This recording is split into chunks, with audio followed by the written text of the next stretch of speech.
நாங்கள் தற்குறி அல்ல, தமிழக அரசியலை மாற்றப்போகும் ஆச்சரிய குறி. காஞ்சிபுரத்தில் மக்கள் சந்திப்பு நிகழ்ச்சி நடத்திய விஜய் திமுகவுக்கு எச்சரிக்கை. கனமழையால் தாமிரபரணி ஆற்றில் கரைபுரண்டு ஓடுகிறது வெள்ளம். குற்றாலம் அருவியிலும் ஆர்ப்பரித்து கொட்டுகிறது தண்ணீர்.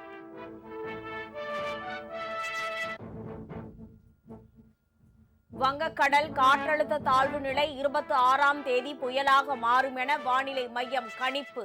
மீனவர்கள் கடலுக்கு செல்ல தடை. சிதம்பரத்தில் கஞ்சா கடத்திய நபர் துப்பாக்கியால் சுட்டு பிடிப்பு. போலீசாரை தாக்கிவிட்டு தப்பியதால் காவல்துறை அதிரடி நடவடிக்கை.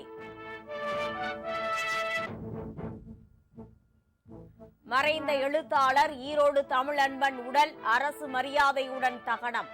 உதயநிதி, திருமாவளவன் உள்ளிட்ட தலைவர்கள் இறுதி அஞ்சலி.